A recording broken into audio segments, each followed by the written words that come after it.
公民总主笔。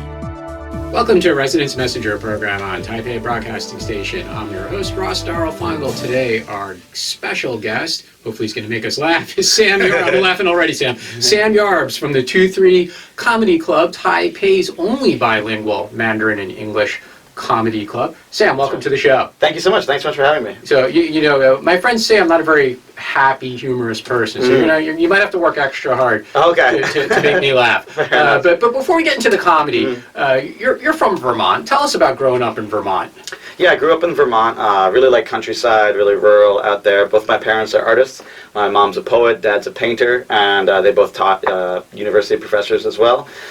So I grew up pretty like typical like American rural life, yeah. And were you thinking about being in comedy or acting or arts at the time? Not at all. I never like really thought about being a comedian, but I love comedy growing up. Like when I was young, I remember watching Richard Pryor specials with my dad. Hey, children aren't supposed to watch that. You know, yeah, well, it's very foul-mouthed. A lot of dirty language. Well, my parents were artists and a painter. They're obviously hippies, right? So they're out there. They didn't care. They're throwing anything my way. So and we had a couple of the early Chris Rock specials on cassette tape, and we'd drive around and listen to those. And I remember just like laughing with my dad and loving those. So I never thought about doing it myself, but I always loved like comedy and stand-up. Okay, so in school you weren't as we say in English, you weren't the class clown, were you? No, not at all. I was pretty quiet, pretty good student. Yeah. I don't know a lot of the class clown and with the stand-up. I don't know if that would work out as well as people think. Yeah. Okay, so you mentioned Richard Pryor and Chris Rock. Those are kind of stand-up comedians, which you eventually became one yourself. Did you like other, say, comedy movies or TV shows as well? Yeah, I remember those stand-ups were like some of my favorites. And also, like with my mom, I used to watch all the old Monty Python specials. Monty Python's Flying Circus. That's kind of very British humor, right? Different than American humor. Yeah, so they're very dry, very, very bizarre, like off-the-wall stuff. Yeah, but my mom loved those, and we had them all on DVD, and we would go through and watch those. So I remember watching like almost all of them with my mom. All right, I'm going to set you up, hopefully, for you to say something funny. So when you tell people in Taipei that you come from Vermont, what kind of reactions do you get from people in Taipei? I hope this is funny. No pressure. All right, but most people have no idea where Vermont is. I have to, So what do you tell them? Ben and Jerry's, or what kind of connection do you give them? Exactly. Ben and Jerry's. I'd mostly just give up and say Boston. I'm from Boston. It's like a 3-hour drive. But I mean, you also lived in South Korea. What was that like? South Korea was great. I was like, in my early 20s, right out of college, went to South Korea, was teaching English over there. It was a lot of fun, yeah. And more fun than Taiwan? I mean, it's so hard to separate, like, the fun of where I was living from the time in my life. I was, like, in 23, 24. I was partying a lot. I was having a great time. I moved to Taiwan. I was already 27, 28. I'd settled down a little bit more mature period. Exactly. I'm sure. We can recall. Yeah, so I had a lot of fun in Korea. I don't think I could have continued doing that for much longer, though. Well, it sounds like you really had a lot of fun. I'd like to ask you, what did you do there for fun? Well, I was a fan of soju and mekju. Those some good times. Anything besides drinking in South Korea? Besides drinking in South Korea?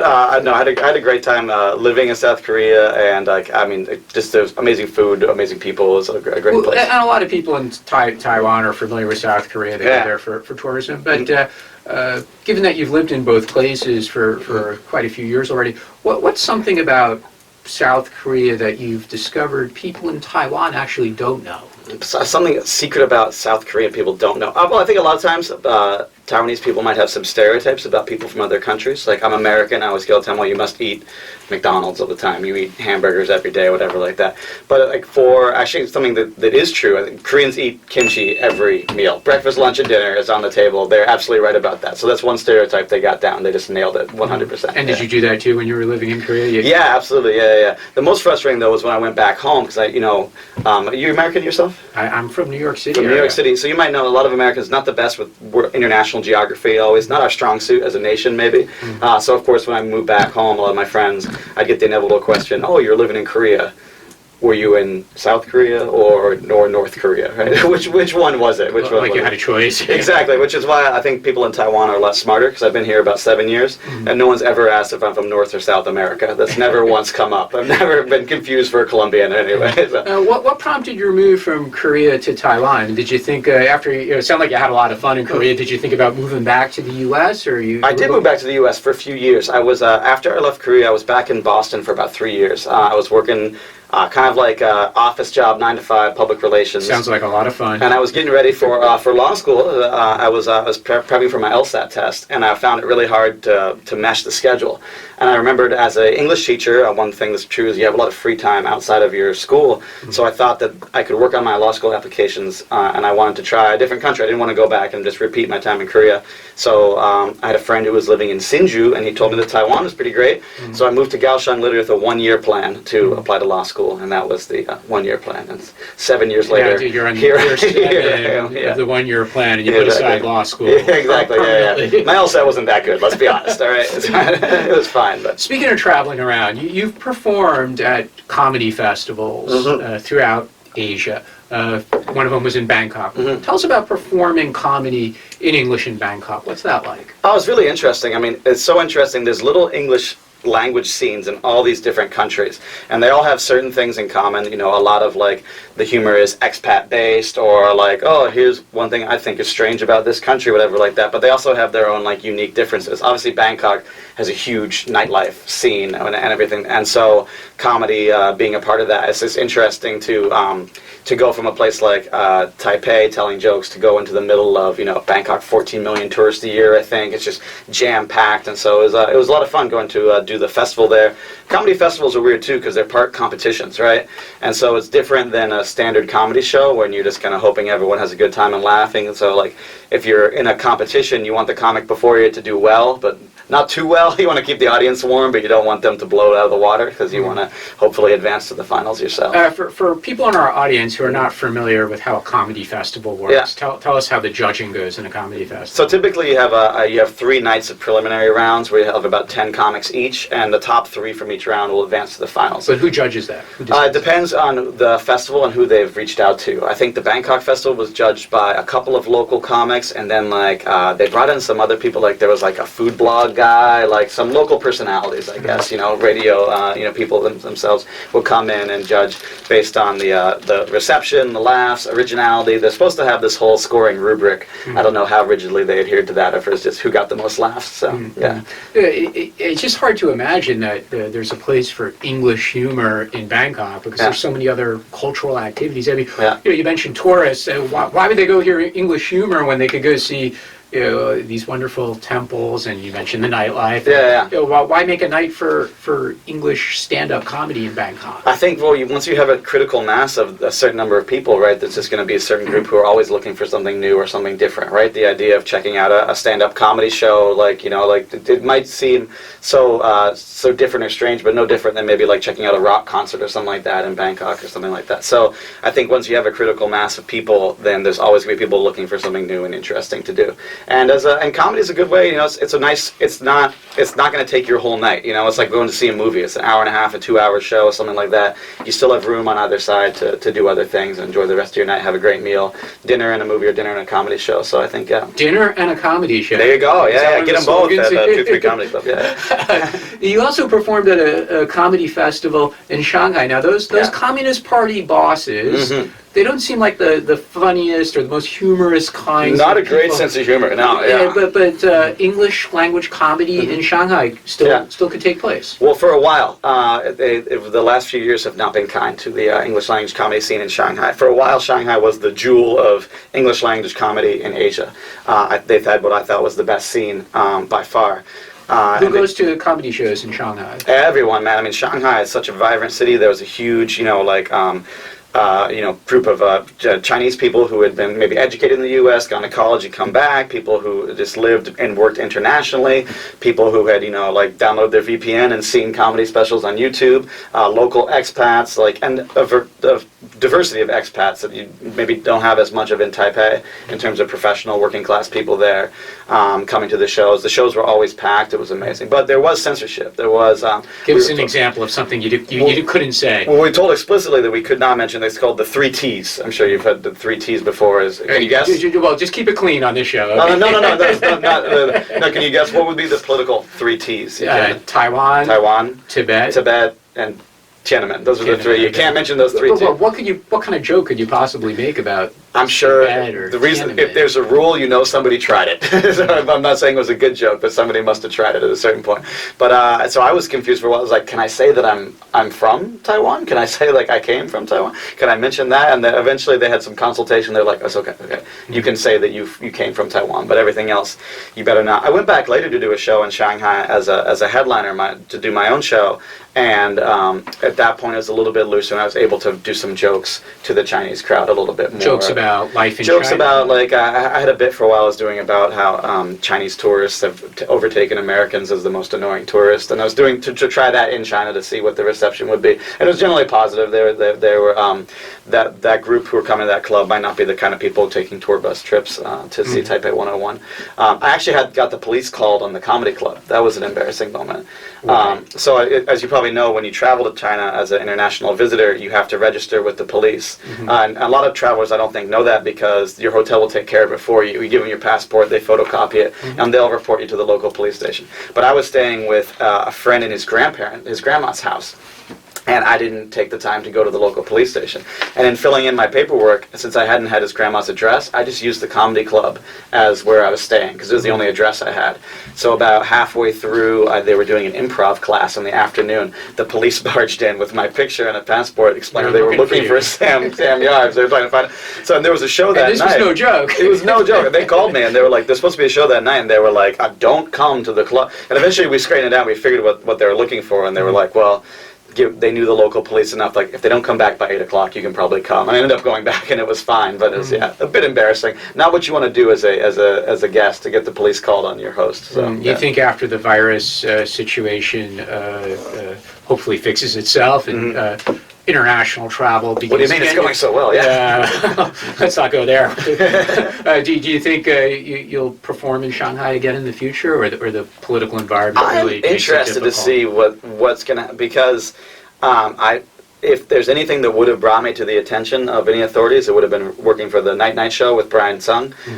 We did a sketch that was very critical about the Hong Kong situation, about the NBA players in Hong Kong, that I was actually on video for, and I wrote for him throughout the year. And I've heard that he definitely believes it personally wouldn't be safe for him to go do anything like performing in Shanghai. I don't know if that trickles down to someone as unimportant as me, but I would think about it. I would think twice about it, I think, yeah. And you mentioned Hong Kong. You also performed there as well. It's obviously a sophisticated city. Amazing, with a large international population. Amazing city, yeah. Highly educated, well-traveled local population as well. What kind of comedy do people in Hong Kong like? People in Hong Kong, is very, very diverse and very.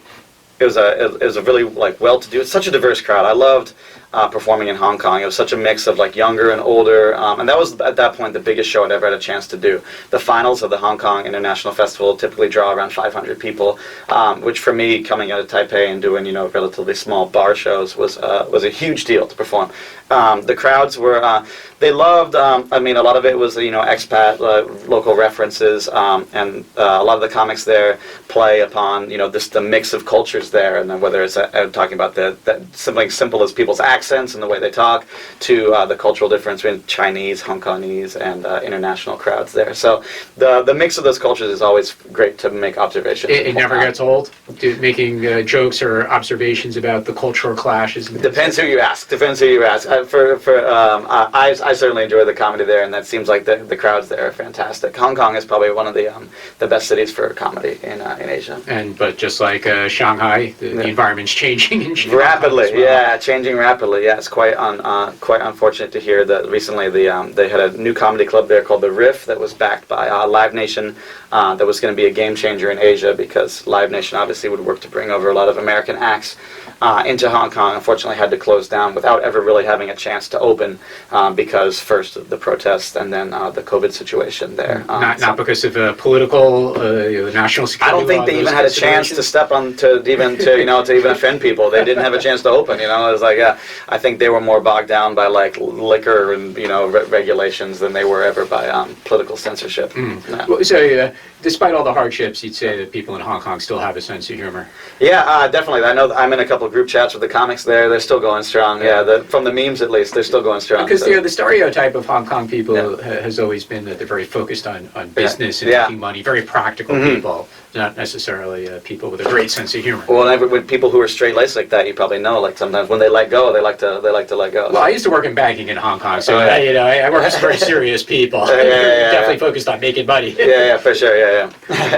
Well, if you're a comedian, you're not focused on making money. You've left that ship has sailed. Well, hopefully you're being very, very modest. But tell us a bit before we talk about the 23 Comedy Club.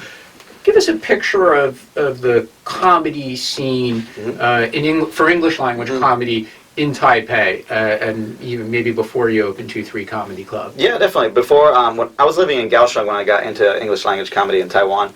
And we'd come up to Taipei, and there was a good scene. There were a lot of comics who were doing shows. The two things I thought that they didn't have at that point were there was no one consistent venue. It was everywhere. They might do a show at a restaurant one weekend and a bar the next month, and they had no open mic. There was no place where comics could come and practice. Open mics are like kind of the lifeblood of a comedy scene. You need to have a chance to practice jokes, otherwise you're asking people to buy tickets to see material perform for the first time, and it might can go to varying success. So those are the two things I thought were missing. Those were the initial goal of 23 Comedy, was to try to fill those gaps by starting a weekly open mic, and then by keeping everything in one consistent place. This was before we had our venue. Yeah. Okay, we're going to take a short break, and when we come back, we're going to talk some more about the 23 Comedy Club and Sam Yarbs and Open Mic and the other events that they have there. You're listening to a Residence Messenger program on Taipei Broadcasting Station.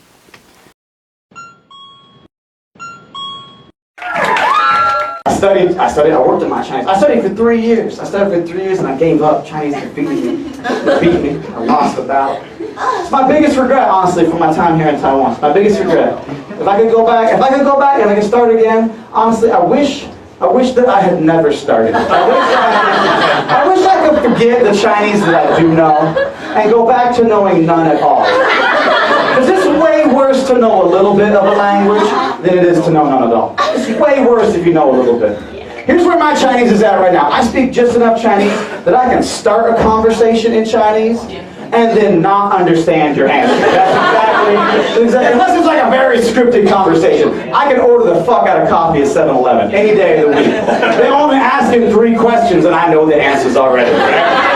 Hotter ice, do you need sugar, do you need a bag? Boom, I go in there, bang, bang, bang. But it must be confusing as fuck for the clerk behind the desk.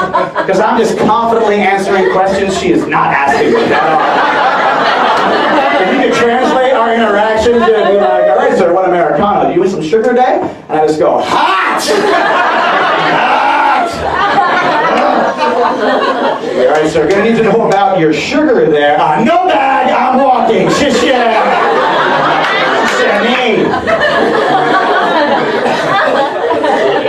It's way worse to know a little bit of a language than it is to know none at all. It's way worse. The flip side is true too. Let's say you're Taiwanese, right? Let's say you're working at the Family Mart, you're working at 7-Eleven. The last guy you want to be is the asshole who speaks a little bit of English. What does that get you? You're talking to every drunk foreigner who walks in. My drunk ass at 3 in the morning asking something dumb like, can you microwave the apples? And you can tell when the clerk doesn't speak English because they get excited. They can call for backup. He's like, take a shot, take a shot, take a shot, take a shot. Jerry! Can you go to Bush Limon for like 1 year? Yeah, come here. This guy's all you. Yeah, for him, yeah. You're trying to get ice cream from the ATM. Go sort that out. Sorted. Yeah, it's sorted.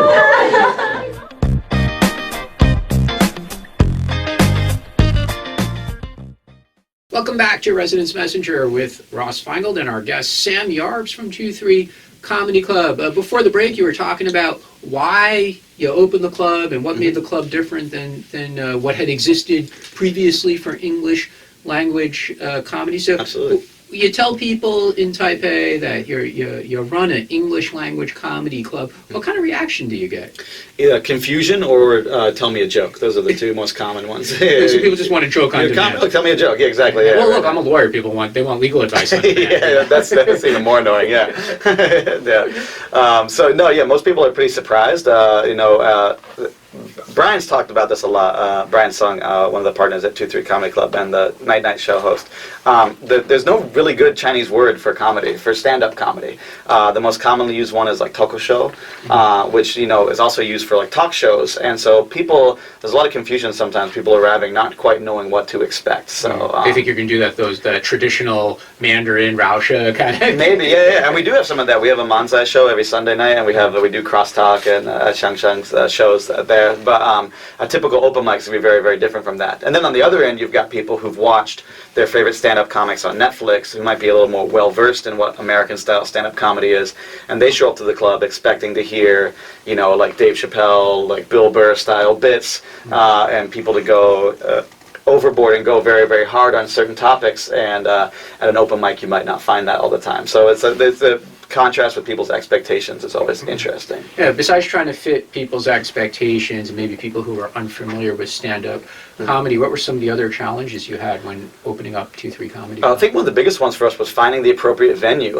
We have a space, it's over 100 ping space, and to find a place that was big enough to fit our goal of where we wanted to grow to, while also being something kind of slightly modular that we could adjust for smaller shows. An open mic, you might have 15 comics, 20 audience, and then we have a big weekend show, something like that. We want to pack in 150 people.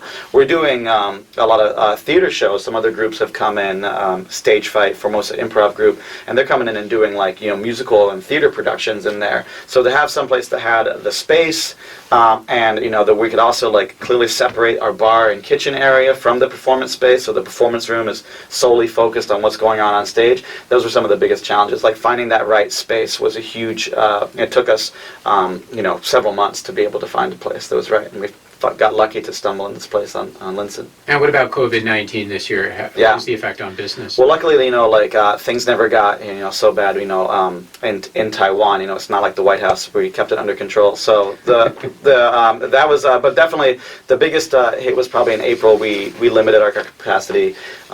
We put out some announcements. That were rather optimistic. Some of the nights we socially distanced the seats and tried to follow all the government regulations as best we could. Optimistically limiting, English language open mic, no more than 100 people in the room. We never get 100 people in the room anyway, but just put it out there. And so it was a challenge, but it feels kind of selfish to be moaning about we had to limit some of our. We never had to close down. We were able to keep doing comedy, which is what we all love to do and want to do in the first place. We're in the luckiest place. We're so lucky to be in the best place in the world for that. So I think more than any of the challenges, we're extremely grateful. So what's some of the material that you talked about this year over the past few months? Were there some, maybe the virus, if you hate to make jokes about it, but be honest, were there virus jokes? Absolutely, yeah, of course, yeah. I mean, anything, you can either joke about anything or nothing, so there are definitely a lot of virus jokes. The current situation, it's pretty hard as an American to look at the contrast between the way the virus is being handled in the U.S. and Taiwan and not, have a few observations about that. I think that there was a lot of stuff. The Chinese side of the comedy focused a lot. We were opening right around the election, so there's a ton of stuff focused politically between the election with Tsai Ing-wen and Han Kuo-yu. That was like kind of the predominant narrative, and some of that spilled over to the English side as well. And aside from the topical news-related stuff, there's always the people coming up talking about relationships, life experiences, and things like that. Whatever they might be motivated to talk about, for sure. So it varies from night to night and what people are working on, but definitely I think. Our location on Linson Beilu was noted as well. It's notorious for being part of the old red light district, so lots of jokes about the venue itself actually is partially designated as a bomb shelter, so some irony there. That doesn't sound very funny. Yeah, being a comic in a bomb shelter, it's rough, yeah. So, so is it fair to say that the open mic night or your own performances are not appropriate for children? I would say, generally a stand-up comedy show, especially an open mic, we don't ask anyone to self-censor. There's language and content that I would think are not appropriate for children. Other shows, some of the theater shows that we put on, I think, would be a lot more appropriate for children. We did an afternoon event a while ago, and we've actually looked into some kid-specific programming, maybe for afternoon would be fun. But yeah, generally I would, if you're interested in attending a show with a child, I would check in advance to see what kind of show it is. I don't know. Sometimes I go to a bar on a Friday night in Taipei. People bring their children. No, it's come up. It's been raised before, definitely. Yeah. So I mean, we say, if your kids are probably going to hear this language somewhere, but I don't know if it needs to be from us tonight. Yeah. What do you think people are going to be making jokes about going forward as we get towards Christmas and New Year, Western New Year, Lunar New Year? Definitely. I mean, I think the U.S. election is kind of the big it's hanging over our heads like the sword of Damocles right now. So it's all that's definitely a topic that a lot of people are looking at. But I think I'm going to give you a tough question again. Do you make more jokes about Joe Biden or Donald Trump?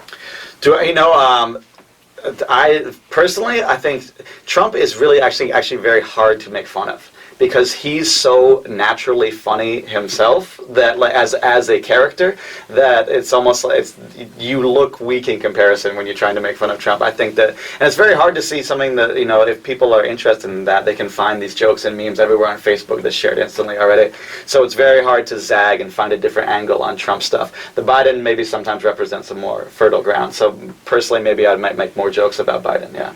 What about the vice presidential candidates, Mike Pence and Kamala Harris? Do they lend themselves to humor? Then you got to start to worry about how closely the audience is following the election, especially. We have a very heavy Taiwanese audience, whatever like that. So I'd say of any political figure, I probably made the most fun of Han Guoyu this year. So probably above anyone else. But he's out of politics now. So you need someone else. So I think the funny angle now is, as an American, is to become really strongly pro Han Guoyu now. I think that's just because it's so random and funny, because he is no longer talked about to still be that guy. So that's the zag angle I would take on that one. But what do you mean by a zag angle? Just basically try to find the line of thinking where everyone's going one way, and you try to go the other way. Make a counterpoint to the conventional wisdom, whatever like that, and try to find some humor in there. Even a lot of times you end up saying absurd or ridiculous things, but sometimes that absurdity highlights how ridiculous what you're thinking is. So, yeah. Any festivals upcoming in Taipei? Unfortunately, there is going to be a Chinese language comedy festival. They're doing a local festival here. We're waiting for things to open up more. Eventually, we do have plans for an international comedy festival at the venue. Once the health situation allows us to do it safely. You mean you'd be willing to share the stage with other visiting comedians? Oh, I'd be judging. No, I'd take it up. Yeah. No, it'd be too much to be accusations of nepotism if I was up there, right? It's, I won my competition. Amazing. Yeah. Thanks for coming, guys. Yeah, no. But we'd love to bring in international acts. I mean, that was one of the original reasons we wanted to open a venue of this scale is, looking around what was happening pre-COVID with comedy in Asia. We had these, last year, Jim Jeffries and Jim Gaffigan both came and performed in Taipei, two huge American acts, and it was really looking like that touring was what comics were really getting into. And with Hong Kong opening that big club, we thought we were really well positioned to take some of the comics that were coming in there and bring them to Taiwan. We'll have to see how that situation changes. Everything's gonna be different after COVID, but we definitely look forward to bringing in international acts. Tell us a funny story, not a joke, but tell us a funny story about something that happened at the club. Did an audience member say something very strange in front of everyone, or after your performance, did someone come up to you and say something really unusual? Oh, that's a good question. You put him on the spot a little bit too. I think one funny thing is, so Brian will do his shows there, and frequently he'll have like long lines of people waiting for him to take a picture with him afterwards, right?